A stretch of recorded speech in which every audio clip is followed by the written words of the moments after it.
오늘 고린도전서 말씀은 우상제물과 성찬에 관련된 말씀입니다. 우리가 살아가면서 우상을 숭배하는 일이 그렇게 많지 않죠. 거의 없다고 생각되어집니다. 그런데 대부분의 영화 제작사들이 크랭크인을 하기 전에, 영화를 시작하기 전에 고사를 지낸다고 해요. 이 비용이 만만치 않습니다. 그런데 이 고사를 지내는 이유가 이 영화 제작 그 상황 자체가 매번 무슨 일이 벌어질지 알 수 없거든요. 그리고 더 중요한 거는 도대체 이렇게 열심히 공을 들여서 찍은 이 영화가 흥행이 될 것인가 안 될 것인가 아무도 예측을 할 수 없습니다. 그래서 불안한 마음에 이 영화를 시작하기 전에 돼지머리를 앞에 갖다 놓고 사람들이 절을 합니다. 그리고 그 위에 이렇게 막 5만 원짜리, 만 원짜리 지폐를 이렇게 꼽아 놓기도 하지 않습니까? 이렇게 고사를 지낸다고 영화가 흥행이 되겠습니까? 미신이죠. 그런데도 그 불안한 마음에 뭐라도 하나 그 기대려고 지금 이런 고사를 지내는 것 아니겠습니까? 얼마 전에 유명한 영화를 시작을 하는데 주연 배우의 매니저가 크리스찬이었나 봅니다. 다른 배우들이 다 그 앞에서 고사를 지낸다고 절을 하는데 서서 기도를 드렸대요. 이 영화 그 제작하는 그 임원한테 아주 호되게 욕을 먹었답니다. 이게 그 대박이 날 조짐에 그냥 찬물을 끼얹었다 뭐 이런 뜻이겠죠. 별것 아닌 기사 한 줄로 넘어갈 수도 있겠지만 사실 내가 만약에 그 크리스찬 매니저였다면 여러분은 어떻게 하시겠습니까? 내가 절을 하지 않고 기도를 했는데 그것 때문에 영화가 흥행이 되지 않았다 이렇게 말을 한다면 굉장히 마음이 이렇게 부담스러울 것 아닙니까? 설날 아침에 이제 시집을 온 새댁이 한복을 곱게 차려 입고 서 있습니다. 근데 그날 그 돌아가신 시아버지와 시할머니의 제사랍니다. 이거 도대체 그 제사상 앞에서 절을 해야 하나 말아야 되나 고민이 되잖아요. 그런데 뒤에서는 시어머니가 노려보고 있습니다. 어떻게 해야 하겠습니까? 우리가 조상 제사 때 문제가 생기는 경우는 대부분 어떤 경우에 문제가 생깁니까? 이 상에 무엇을 놓았는지, 또 무엇이 빠졌는지, 순서가 잘못되었는지, 절을 했는지 말았는지 이것 때문에 항상 큰 소리가 나고 또 문제가 생기잖아요. 그런데 이 제사를 지내고 나서 가족끼리 모여 앉아서 돌아가신 시아버지의 인생에 대해서 얘기합니까? 그분이 남기신 소중한 아주 작은 것이라도 그분이 하셨던 말씀 하나를 거론하면서 그분을 추억하는 경우가 있나요? 거의 없습니다. 왜냐하면 조상에게 드리는 제사는 의무로 그치는 경우가 거의 태반이기 때문입니다.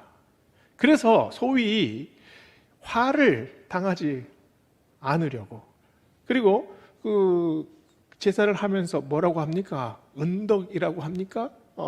그 기복 사상이 아주 그냥 그 강하게 여기에 묻어나지 않습니까? 우리는 믿지 않는 세상에 홀로 서 있을 때, 그리고 믿지 않는 집안에 시집갔을 때라도 우상 앞에서 절을 하지 않습니다. 왜냐하면 분명한 우상 숭배이기 때문이지요. 그런데 이 제사가 우상 숭배인 이유가 뭔가요? 귀신이 정말 그 하늘을 떠돌다가 와가지고 그날 와가지고 음식을 먹어서 우상 제물이 아니라 그 안에 있는 사고 체계가 우상인 겁니다.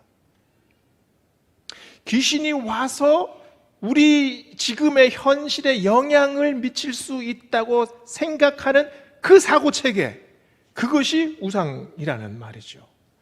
이 헛된 사고, 또 이 헛된 생각 앞에서 우리는 어떻게 행동해야 할까요? 믿지 않는 시어머니와 전쟁을 선포해야 하겠습니까? 전쟁을 선포하는 것보다 전을 더 정성스럽게 굽는 게 어떨까요? 차례상을 차릴 때 오히려 한복을 입고 더 열심히 정성을 다해서 상차림을 돕는 겁니다. 절은 하지 않지만 내가 돌아가신 시아버지한테 얼마나 정성스러운 마음을 가지고 있는지, 또 그분의 살았을 때의 그 모든 이야기들을 자녀들에게 계속해서 말해주는지, 그것이 더 중요한 것 아닐까요? 그래서 우리는 헛된 형식에 매는 것보다 본질을 밝혀야 합니다. 그래서 한국에는 다른 나라에는 없는 추도 예배가 있지 않습니까? 추도 예배를 하면서 그 안에서 우리가 그리스도인으로서 어떻게 추모해야 되는지를 보여주는 거죠. 오늘 말씀은 성찬에 대한 말씀입니다. 그런데 왜 우상숭배와 연관해서 지금 이 말씀을 사도 바울은 이렇게 풀어내고 있습니까? 왜냐하면 우상숭배의 현실이 너무 만연해 있기 때문에 여기서 빠져나와서 진정한 하나님을 만나야 된다라고 지금 사도 바울은 우리에게 전하고 있습니다. 14절을 보면은요, 내 사랑하는 자들아 우상숭배하는 일을 피하라 라고 말을 합니다.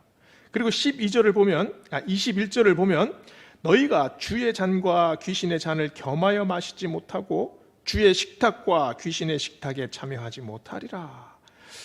우리가 신앙인으로서 우상숭배를 합니까? 그러니까 집에 불상을 고이 모셔두고 밤마다 몰래 절하는 사람이 있습니까?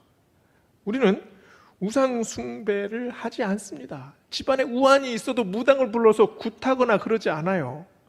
그러나 우상의 영향력은 눈에 보이지 않게 우리에게 스며듭니다.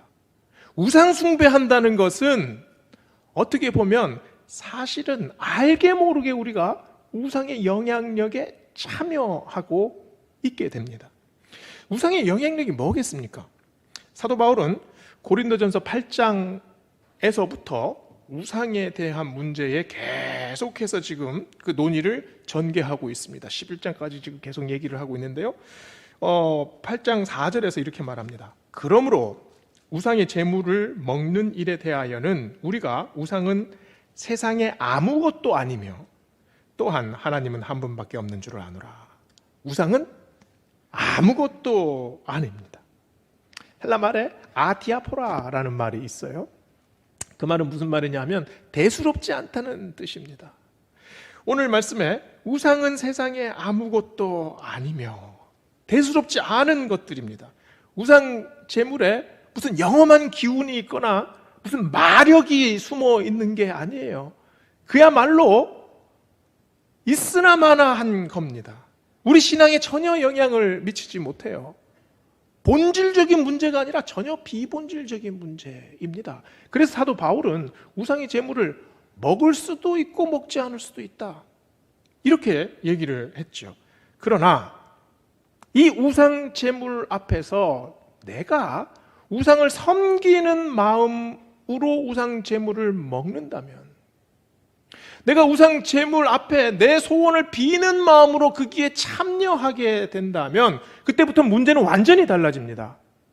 아디아포라는 대수롭지 않은 일이지만 그 앞에 있는 부정접두 아를 빼버리면 디아포라가 됩니다. 디아포라는 신학에서 굉장히 중요한 개념이에요. regulative principle이라는 뜻인데 이거는 규정적인 원칙이라는 뜻입니다. 중요한 원리예요. 그 중요한 원리가 뭡니까? 다른 신들에게 절하지 말라라는 10계명을 위배하게 되는 거죠. 우상 제물은 아무것도 아닙니다. 그러나 그 아무것도 아닌 것에 내 마음을 빼앗기게 되면 그것은 계명을 어기게 되는 거죠. 하나님이 아닌 다른 신에게 절하게 되는 일입니다. 하나님 외에 다른 신은 없습니다. 그러나 우리가 그 우상을 다른 신이라고 여기는 순간 그것은 큰 범죄가 되어버리는 거죠. 골로새서 3장 5절에서 우상을 어떻게 정의합니까? 탐심은 곧 우상 숭배라 라고 말씀합니다. 우상은 실체가 없습니다. 우상은, 다른 신은 원래부터 전혀 존재하지 않았어요. 문제는 우리의 마음에 있습니다. 내 마음에 우상이 영향력이 있는 것이 아니라 내 마음의 갈망이 우상을 끌어들이기 시작하면 여기서부터 문제가 시작이 되죠. 황금송아지가 왜 생겨났습니까? 황금송아지라는 신이 원래 있었습니까? 전혀 아닙니다. 백성들이 이것을 상정해서 자기의 소원을 자꾸 일으키는 거죠. 자기 욕심을 실현시키기 위해서 뭔가 대상을 만드는 겁니다. 그래서 우상은 사실 외부에 있는 형상이 아니라 내 마음의 욕심입니다. 내 마음의 갈망이에요.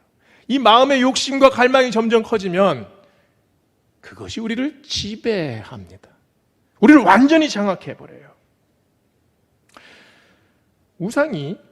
대표적인 우상이 뭐가 있을까요?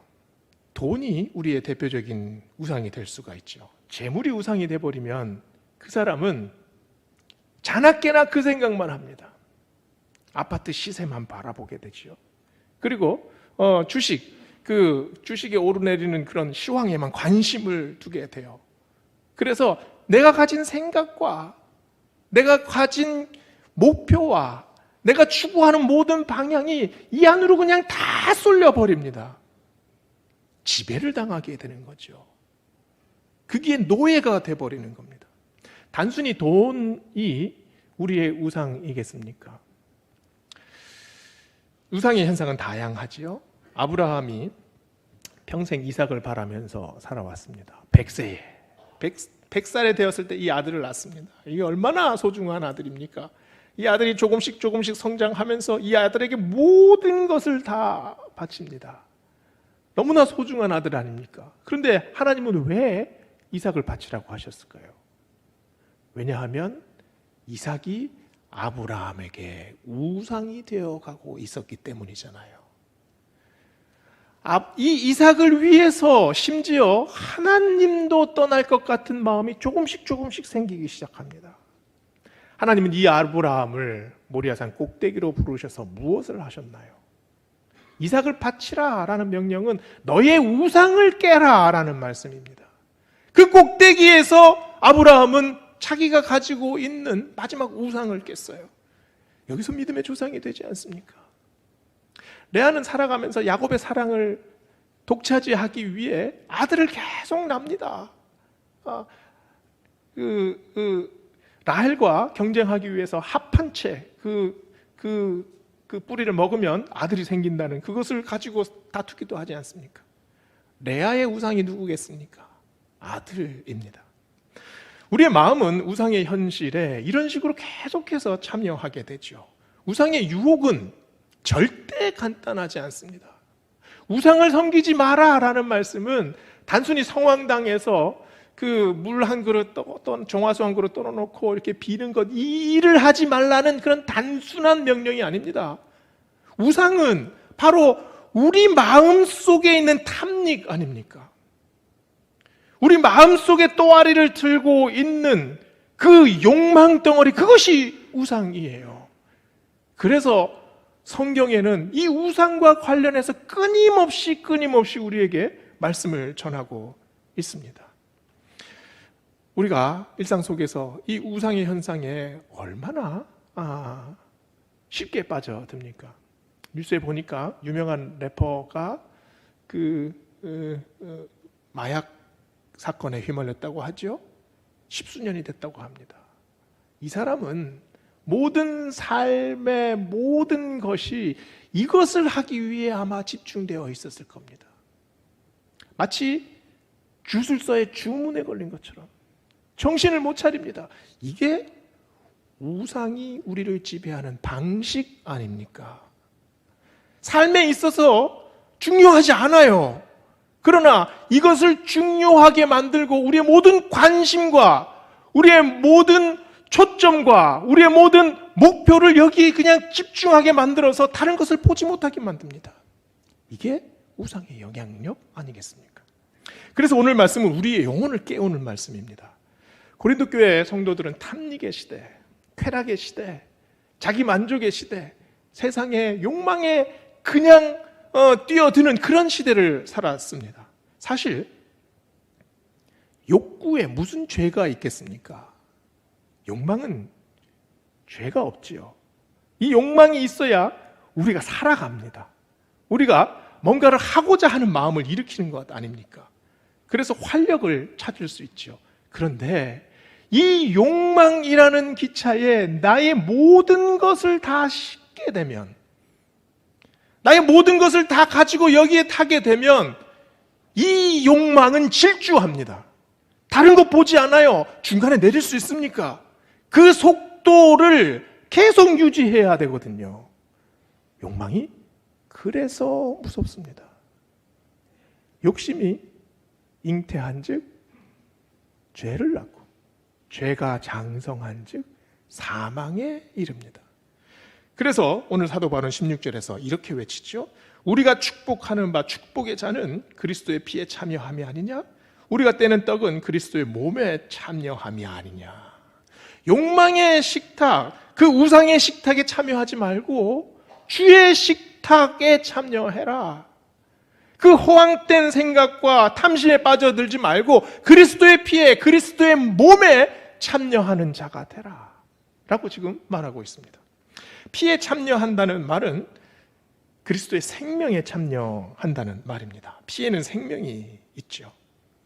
이 심각한 간 질환이나 신장에 이상이 있는 분들이 투석을 합니다. 왜냐하면 이 신장이 피를 깨끗하게 만드는 역할을 하죠. 근데 그게 작동이 안 되는 거예요. 투석이라는 말이 이게 무슨 말인지 아시겠습니까? 이게 한자로 돼서 알쏭달쏭하죠. 저는 이게 혈관에다가 투석이라고 해서 무슨 알약을 던지는 의미인가 이런 생각을 했습니다. 혹시 아십니까? 투는 통할투라고 해요. 석은 쪼갤 석이라고 합니다. 피를 통하게 하고 피 안에 있는 노폐물을 쪼개는 거예요. 그래서 영어로는 헤모다이알리시스라고 합니다. 이것이 피를 분해시키는 거죠. 투석 기계 안에, 투석 치료하는 그 기계 안에 보면 이게 두 개의 구역으로 나눠져 있습니다. 한쪽에는 중탄산염이라는 용액이 있고 또 한쪽에는 이 환자의 혈액이 글로 들어가죠. 그리고 그 중간에 아주 미세한 필터가 있어요. 이게 계란을 까보면 그 속껍질, 이 겉에 껍질 말고 안에 아주 그냥 보들보들한 그 속껍질이 있잖아요. 그거보다 더 미세한 필터가 중간에 가르고 있습니다.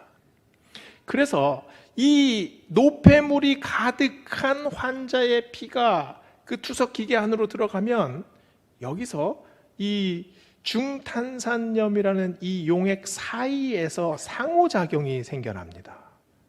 그게 삼투압의 논리죠. 그리고 확산이 일어납니다. 그래서 이 혈액 안에 있는 노폐물을 이 용액이 빨아들이고 또 혈액에는 산소를 공급하게 됩니다. 예수 그리스도의 피에 참여한다는 것, 그때 우리의 영혼 안에 이런 투석 현상이 벌어지는 것 아니겠습니까? 우리의 영혼의 피가 어떤 피입니까?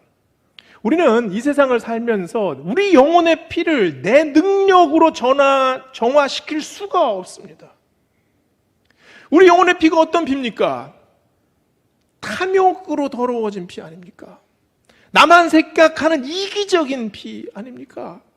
수많은 우상의 논리들을 따라가는 그런 욕망으로 가득 찬 피 아닙니까? 그러나 예수님의 피는 농도가 다릅니다. 예수님의 피는 사랑의 피, 희생의 피, 긍휼의 피 아닙니까?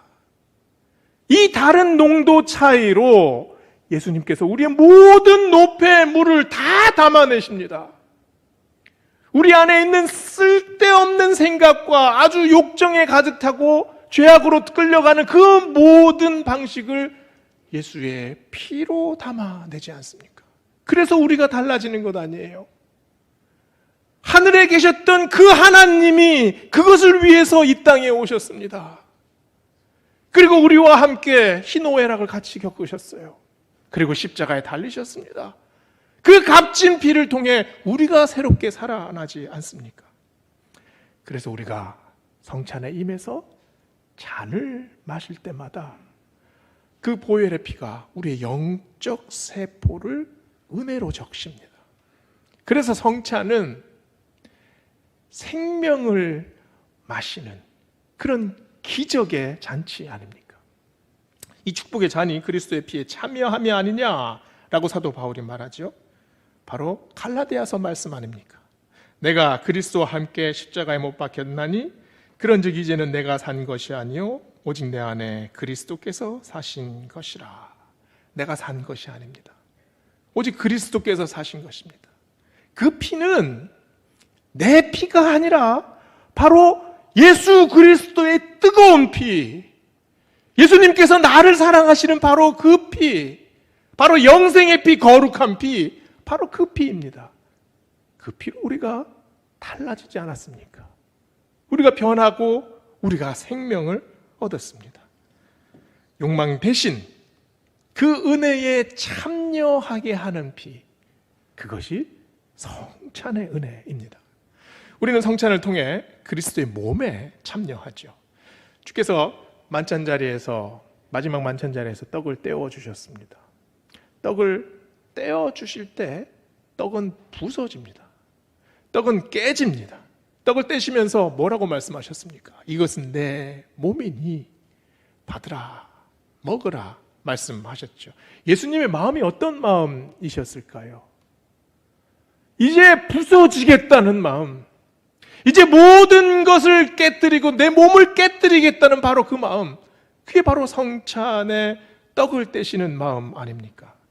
우리가 성찬의 자리에서 떡을 뗄 때 바로 이 예수님의 마음으로 들어가야 합니다. 우리가 떡을 받아 입으로 씹을 때 예수님께서 그 마음이 어떠셨을까? 그 깨지는 몸, 부서지는 몸을 대하는 예수님의 마음이 어떨까? 우리가 혀로 감각해야 합니다. 느껴야 합니다.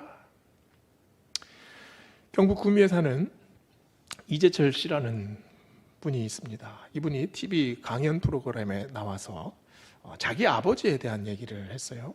아버지가 구미공단에서 평생 일하셨다고 합니다. 근데 이 아버지가 그 공단 앞에 그 큰 구미 대교가 있나 봐요. 그런데 이 110kg이나 되는 아버지가 그 다리를 계속해서 뛴 적이 있대요. 하루 종일 철공소에서 일하시고 지친 몸인데 그 저녁이 되면 그 지친 몸을 이끌고 그 다리를 10km 이상을 뛴답니다. 근데 친구들이 한 번은 차를 타고 가다가 아버지 친구들이 이 아버지가 뛰는 모습을 보고 아주 그냥 가관이다 그러면서 놀린 적이 있대요. 이 아버지가 구두를 신고 이 바지 단을 이렇게 접어서 양말을 이렇게 끌어올립니다. 그리고 더우니까 그 작업복은 벗고 러닝 셔츠 바람으로 이 작업복을 손에 들고 그냥 뛰는 거예요. 얼마나 우스꽝스럽습니까? 근데 아버지가 그 일을 6개월 이상을 하셨대요. 근데 이 아들 되는 이재철 씨가 강연을 하면서 이 부분에 들어와서 갑자기 말을 못합니다. 그리고 고개를 숙이고 한참 있다가 다시 고개를 들어서 얘기를 합니다. 아버지는 매일 밤 이렇게 뛰셨습니다. 저에게 신장을 떼어 주시기 위해서 그렇게 뛰셨습니다. 아버지가 그렇게 땀을 뻘뻘 흘리면서 그 다리 위를 띄운 이유는 바로 아들을 살리기 위해서였습니다. 이분이 이재철 씨라는 분이 초등학교 때 축구를 하고 너무 땀을 많이 흘리고 목이 말라서 그 교실로 올라가다가 수희 아저씨가 그냥 음료수 병에 놔둔 신라를 그냥 음료수인 줄 알고 먹어버린 거예요. 신장이 다 상했습니다. 이식을 하지 않고는 살 수가 없는 거죠. 우리가 떼는 떡은 그리스도의 몸에 참여함이 아니냐. 아들은 사랑하는 아들을 위해 신장을 떼어줍니다. 신장은 2개입니다. 하나를 떼어주어도 살 수 있죠. 그러나 세상에 어떤 아버지도 자기의 심장을 떼어주는 아버지는 없습니다. 그러나 예수님께서는 자기 심장을 떼어주시지 않았습니까? 우리를 살리기 위해서 십자가에 못 박혀 죽으셨습니다. 심장을 떼어주는 일 아닙니까? 그 십자가 위에서 뭐라고 말씀하셨나요? 아버지여 저들의 죄를 용서하여 주옵소서. 자기의 하는 일을 알지 못함이니이다. 여기에 성찬의 신비가 있습니다. 우리가 주의 몸에 참여하는 일은 바로 주님의 마음에 참여하는 일입니다. 그 찢기신 몸 안으로 우리가 들어가는 겁니다. 그 고통을 직접 우리 입 안에서 느끼는 일입니다. 성찬은 상징이고 기념입니다. 그러나 성찬의 상징과 이 기념이 우리 영혼 속으로 들어오면 그 예수 그리스도의 살로 표현된 그 떡이 우리 영혼 속으로 들어오면 그것은 우리의 영적 삶의 실제가 되어집니다. 예수님께서 나를 얼마나 사랑하셨는지를 바로 이 성찬의 임함으로 우리가 직접 느끼고 깨닫게 됩니다. 마지막으로 사도 바울은 17절에서 이렇게 말하죠. 떡이 하나요 많은 우리가 한 몸이니 이는 우리가 다 한 떡에 참여함이라. 성찬은 또한 교제이고 나눔입니다. 그래서 커뮤니언이라고 얘기를 하지 않습니까? 우리가 떡을 나눌 때 떡이 조각조각 돼서 다 떨어지는 것 같지요? 떼어지는 것 같지요? 그러나 그렇지 않습니다. 잔을 나눌 때 한 포도주가 다 나누어져 가지고 다른 사람들에게 흩어지는 것 같지요? 그렇지 않습니다. 나눌수록 하나가 됩니다. 이어집니다. 연합됩니다. 그리고 서로 소통하게 됩니다. 교회가 그리스도의 몸인 이유가 바로 이 성찬의 원리에 있습니다. 우리는 각각 떨어진 지체들이지요. 그러나 우리가 다 한 포도나무의 그 가지로 서로 연합되어 있지 않습니까? 성찬을 통해서 우리가 하나가 됩니다. 마음이 하나가 되고 믿음이 하나 되고 소망이 하나가 됩니다. 예수님께서 성찬을 우리에게 베푸신 이유가 바로 이 하나됨을 위하셨습니다. 오늘 이제 성찬에 임하게 됩니다. 우리의 삶 속에 노폐물로 가득했던 여러 가지 마음들, 죄악들, 오늘 예수 그리스도께서 흘리신 바로 그 보혈의 피로 다 씻겨나가기 원합니다. 그리고 우리가 주님의 떡을 씹을 때 바로 예수 그리스도의 그 긍휼의 사랑, 그 극진하신 그 사랑에 좀 더 접근하는 시간 되기 원합니다.